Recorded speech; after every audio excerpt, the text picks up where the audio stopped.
Hello and welcome to our YouTube channel. In this video series, we will be covering the whole syllabus of insurance awareness. But before we begin, if you haven't subscribed yet, then do subscribe it now and hit the bell icon so that you can get the notification of every single video I make.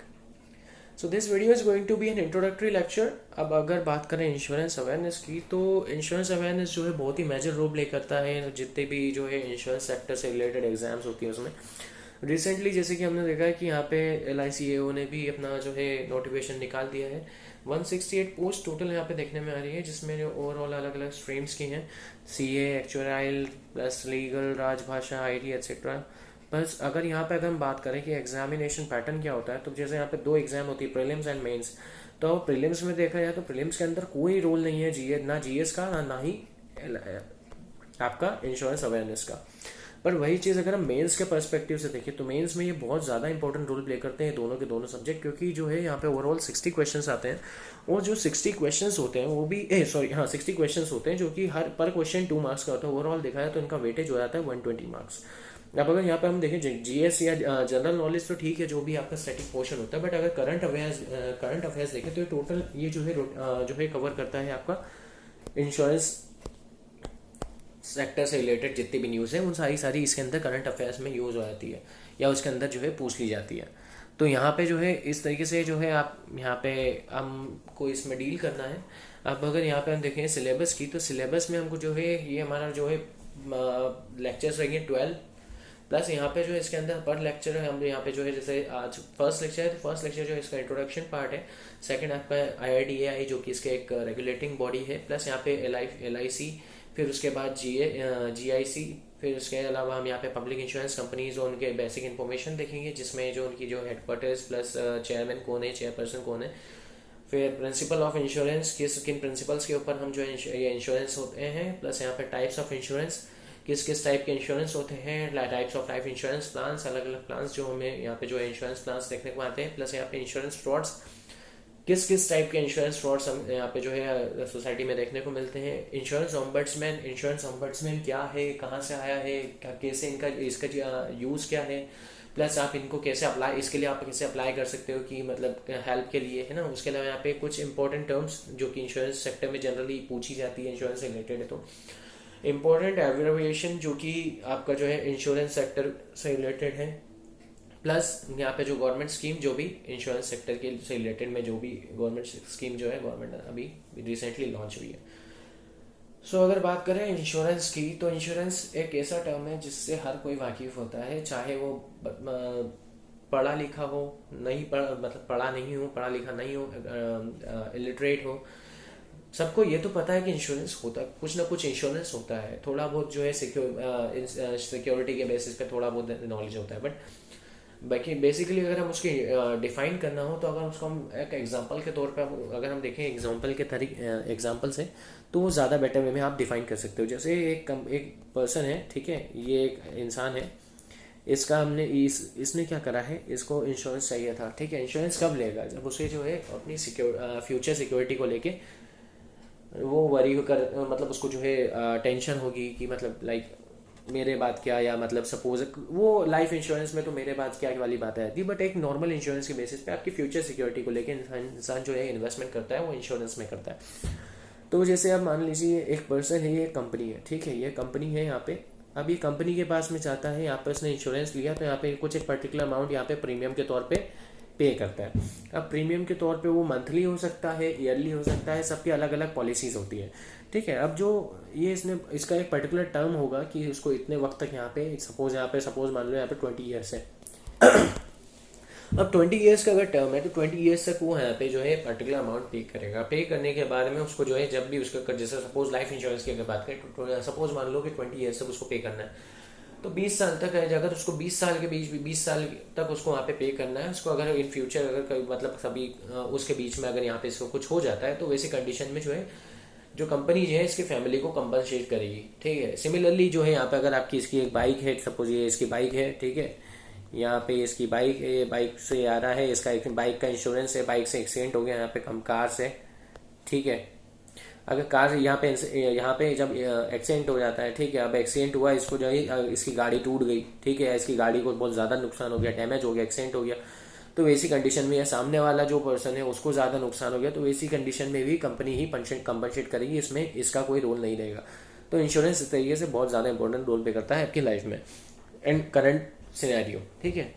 अब अगर definition wise देखें तो insurance is actually a contract between insurance company and insured person. Under this contract the insurance company takes a fix amount, जो कि हम premium बोलते हैं, ठीक है, नॉर्मल भाषा में। फिर उसके अलावा यहाँ पे फ्रॉम इंश्योर्ड पर्सन और एक पर्टिकुलर टाइम के लिए लेती है, ठीक है।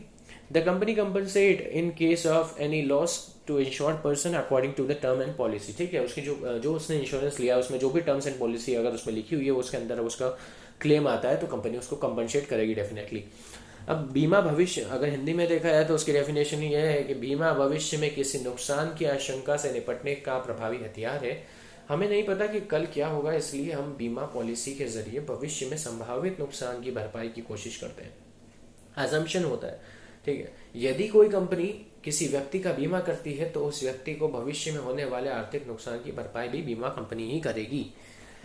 अब बात करें हिस्ट्री ऑफ इंश्योरेंस की, तो इंश्योरेंस आया कहाँ से, तो 1666 में लंदन में the great fire of London हुआ, मतलब ये एक्सीडेंट हुआ जिसको हम ग्रेट फायर ऑफ लंदन बोलते हैं। जस्ट बिकॉज ग्रेट फायर इसलिए क्योंकि ये जो भीषण आग लगी थी इसके तहत यहाँ पे जो है लगभग 3000 घर जो है रातों रात जल गए थे। जो जल गए तो उसके बाद उस वक्त तक कोई इंश्योरेंस नहीं होता था। जिन लोगों के घर चले गए तो उन लोग के पास में कुछ बचा नहीं था, ठीक है, ना शेल्टर था ना कुछ भी, वो बेघर हो चुके थे, ठीक है।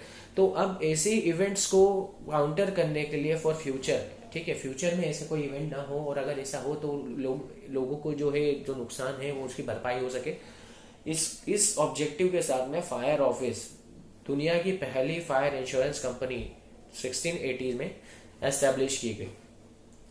अब इसको जो है फायर इंश्योरेंस कंपनी, जो कि एक फायर इंश्योरेंस है तो ये लाइफ इंश्योरेंस तो है नहीं, तो जो लाइफ इंश्योरेंस के अलावा जितने भी आपके जो नॉन लाइफ इंश्योरेंस जो भी कंपनीज होती है उनको आप जनरल इंश्योरेंस कंपनी के तौर पे आप कंसिडर कर सकते हो, ठीक है। फिर 1706 में यहाँ पे हम देखेंगे तो आपको यहाँ पे पहला जो है ऑफिस देखने को मिलता है लाइफ इंश्योरेंस कंपनी का दुनिया भर में, ठीक है। दुनिया की पहली life insurance company perpetual insurance office या फिर परपेचुअल अश्योरेंस ऑफिस, जो कि 1706 में एस्टेब्लिश किया गया था। अब बात करें इंडिया लेवल पे, तो इंडिया में 18th सेंचुरी में यहाँ पे फॉर्मली यहाँ पे इंश्योरेंस स्टार्ट हुआ। 1818 में ओरिएंटल इंश्योरेंस कंपनी एस्टेब्लिश की गई थी कैलकाटा में, जो कि इंडिया की पहली इंश्योरेंस कंपनी थी, ठीक है, इंडियन लैंड पे। अगर बात करें तो यहाँ पे उस वक्त जो है प्रेसिडेंसीज हुआ करती थी, जिसमें बंगाल, मद्रास, बॉम्बे एक्सेट्रा, ये 3 मेजर प्रेसिडेंसीज हुआ करती। तो ये जो है बंगाल में थी, कैलकाटा में, ओरिएंटल इंश्योरेंस कंपनी लिमिटेड। तो ये जो यहाँ पे 1818 में यहाँ पे एस्टेब्लिशमेंट हुआ इसका। फिर उसके अंदर मद्रास में एक कंपनी आई यहाँ पे लाइफ इंश्योरेंस कंपनी 1829 में, जिसका नाम था मद्रास इक्विटेबल, जो कि मद्रास में थी उस वक्त, मद्रास जो आज का तमिलनाडु वाला रीजन, ठीक है, वहाँ पे इसका एस्टेब्लिशमेंट देखने आया। फिर इसके बाद में 1850 में यहाँ पे जनरल इंश्योरेंस कंपनी पहली, ठीक है, इंडिया की पहली general insurance company tritone insurance company limited establish हुई कैलकाटा में, जो कि इंडिया में अपने आप में इकलौती थी। फिर 1870 में यहाँ पे ब्रिटिश इंश्योरेंस एक्ट आया, ठीक है, जिसके तहत यहाँ पे बॉम्बे जो प्रेसिडेंसी थी वहाँ पे 3 कंपनीज बनी अलग अलग टाइम पे। जैसे सबसे पहले बनी बॉम्बे म्यूचुअल 1871 में, ओरिएंटल 1874 में। अब ये जो ओरिएंटल है वो कैलकाटा वाले से अलग है, ठीक है। कैलकाटा वाला जो है बंगाल में था, जो कि 1818 में बन चुका था, और यहाँ पे जो है बॉम्बे में बन रहा था 1870 में, ठीक है। प्लस 1897 में यहाँ पे एम्पायर ऑफ इंडिया नाम से भी एक और कंपनी आई, ठीक है, जो कि बॉम्बे प्रेसिडेंसी में, सॉरी यहाँ पे स्पेलिंग मिस्टेक है, तो यहाँ पे जो है बॉम्बे प्रेसिडेंसी में ब्रिटिश इंश्योरेंस एक्ट के तहत यहाँ पे 3 कंपनियां आ गई अलग अलग टाइम पे। प्लस 1907 की अगर बात करें तो इंडियन मर्केंटाइल इंश्योरेंस लिमिटेड यहाँ पे सेटअप किया गया था, जो कि अपने आप में पहली कंपनी थी जो हर क्लास के जनरल इंश्योरेंस में बिजनेस करती थी, ठीक है। फिर अब इंश्योरेंस में सेक्टर में हर क्लास में, मतलब यहाँ पे सिर्फ लाइफ इंश्योरेंस को छोड़ दो तो बाकी जितने भी इंश्योरेंस होते थे आपका कोई सा भी हो, वो सारे के सारे यहाँ पे डील हुआ करते थे। 1912 में यहाँ पे लाइफ इंश्योरेंस कंपनीज एक्ट 1912 आया, ताकि जो है यहाँ पे जिसके तहत यहाँ पे लाइफ इंश्योरेंस बिजनेस जो था उसको रेगुलेट करने के लिए कानूनन प्रावधान बना दिए गए थे। प्लस 1928 के यहाँ पे जो है अगर हम देखें तो इंडियन इंश्योरेंस कंपनीज एक्ट आया, जिसके तहत यहाँ पे जो है गवर्नमेंट को पावर मिल चुकी थी। गवर्नमेंट अब जो है ये जो जितने भी यहाँ पे लाइफ इंश्योरेंस और नॉन लाइफ इंश्योरेंस बिजनेस के ट्रांजेक्शन हो रहे थे इंडिया में, इंडियन या फिर फॉरेन कंपनीज के जरिए, उनका जो स्टैटिस्टिकल डाटा है वो इंडियन गवर्नमेंट यहाँ पे, सॉरी इंडियन गवर्नमेंट नहीं थी, तो यहाँ पे जो गवर्नमेंट जो थी वो कलेक्ट कर सकती थी। यहाँ पे ब्रिटिश गवर्नमेंट हुआ करती थी 1928 तक, तो आज़ादी नहीं मिली थी ना। 1938 की अगर बात करें तो 1938 में इंश्योरेंस एक्ट अमेंड किया गया, सिर्फ जो पब्लिक का जो इंश्योरेंस सेक्टर में जो इंटरेस्ट है उसको देखते हुए, ताकि क्या है, और उसके साथ तहत यहाँ पे जो है कम्प्रहेंसिवली यहाँ पे जो है प्रोविजंस यहाँ पे मतलब डिटरमाइन किए, यहाँ पे सेट किए, ताकि जो है यहाँ पे जो है इंश्योरेंस की जो एक्टिविटी थी उसको इफेक्टिव वे में कंट्रोल किया जा सके। ओवरऑल बात बस इतने से थी कि इंश्योरेंस का जो यहाँ पे जो अमेंडमेंट किया गया था उसमें ये जो पब्लिक का जो इंश्योरेंस में इंटरेस्ट जग रहा था उस वक्त, जो लोग अपनी जो फ्यूचर सिक्योरिटी, नई चीज़ें थी, तो उस वक्त जो है यहाँ पे जो लोग इसमें इंटरेस्ट दिखा रहे थे उसको मेंटेन रखने के लिए, कि मतलब कल को यहाँ पे कोई ऐसा ना हो कि कुछ फ्रॉड हो जाए, फ्रॉड होने की वजह से यहाँ पे लोग, जैसे कि अभी एक एग्जांपल के तौर पे कोविड वैक्सीन का, अगर एक नॉर्मली कहीं से कहीं तक कोरिलेट नहीं करता, बट मैं आपका एक माइंडसेट को दिखा रहा हूँ कि जैसे कोविड वैक्सीन की अगर बात करें, कुछ लोगों ने हॉक्स फैला दी कि यहाँ पे कोविड वैक्सीन लगवाने से लोगों को अलग अलग बीमारियां हो रही है। जैसे कुछ एक बोल रहे थे कि आपके जो है आप इम्पोर्टेंसी आ रही है, कुछ बोलते हैं कि लोगों की डेथ हो रही है उसके तहत। तो जैसे ही अब यहाँ पे एक डर पैदा हो गया तो लोग लगवा नहीं लेते।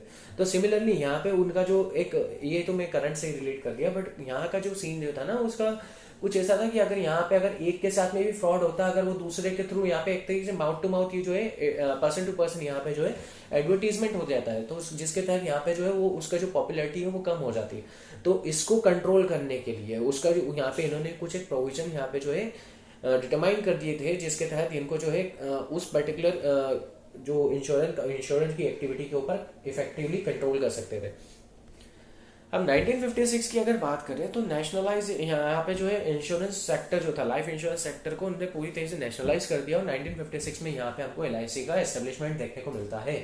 ठीक है, जो कि अपने आप में एक बहुत ही बड़ा, मतलब एक टाइकून बोल लो इंश्योरेंस, लाइफ इंश्योरेंस सेक्टर का। ठीक है, जो कि आज भी काम कर रहा है। 1956 में यहाँ पे हमको जो पब्लिक सेक्टर, उस वक्त की पहली पब्लिक सेक्टर जो लाइफ इंश्योरेंस कंपनी थी वो यही थी, पब्लिक सेक्टर कंपनी जो है life insurance corporation of India, उस वक्त हमको देखने को मिलता है नेशनलाइजेशन के साथ में।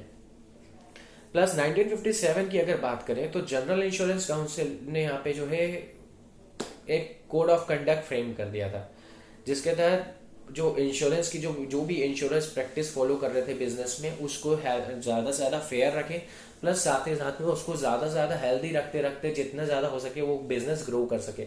इसको लेके उन्होंने यहाँ पे कोड ऑफ कंडक्ट यहाँ पे मेंटेन कर दिया, जो फ्रेम कर दिया था कि उसी को इनको फॉलो करना था।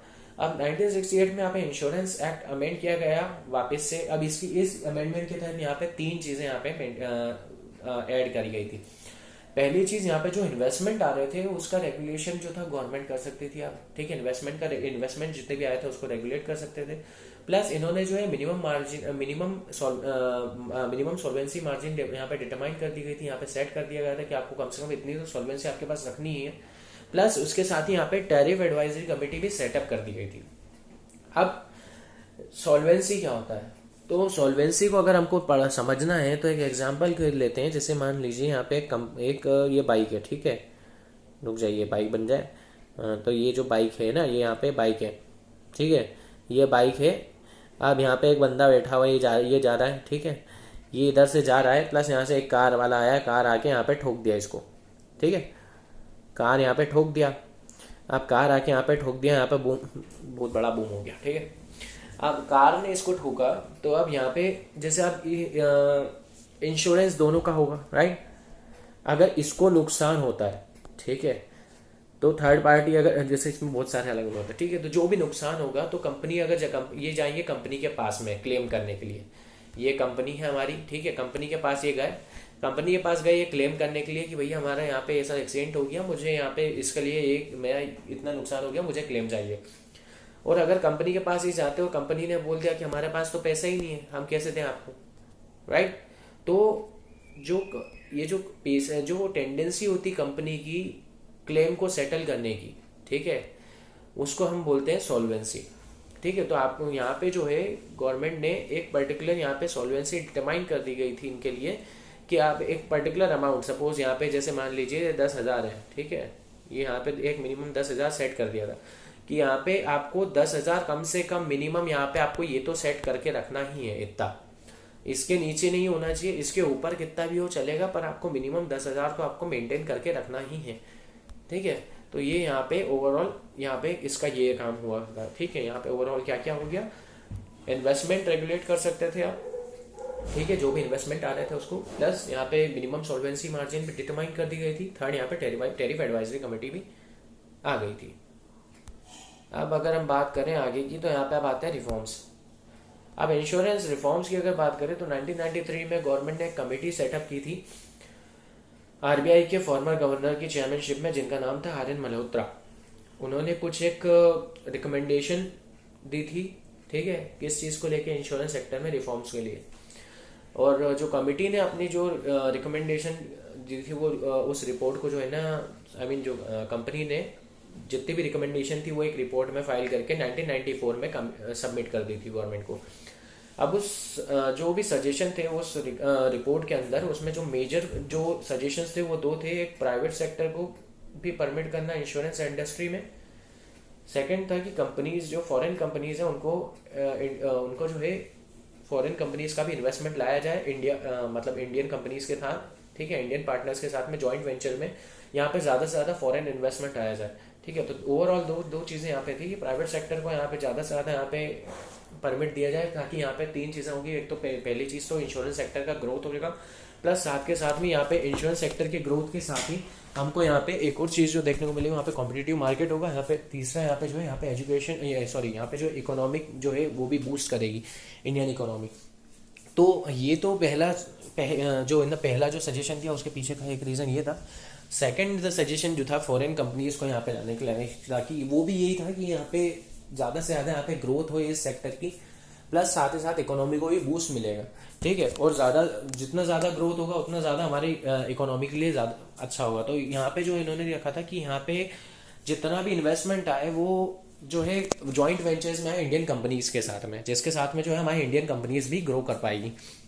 अब ये जो रिकमेंडेशंस थी इनको देखते हुए यहाँ पे 1999 में इरडाई, जिसको insurance regulatory and development authority of India बोलते हैं, ठीक है, उसको कंस्टिट्यूट किया गया, उसका फॉर्मेशन हुआ, जो कि एक ऑटोनोमस बॉडी है, जो कि क्या करती है, जो इंश्योरेंस सेक्टर को पूरी तरह से रेगुलेट करती है, प्लस इंश्योरेंस इंडस्ट्री को डेवलपमेंट में इसका बहुत बड़ा रोल है।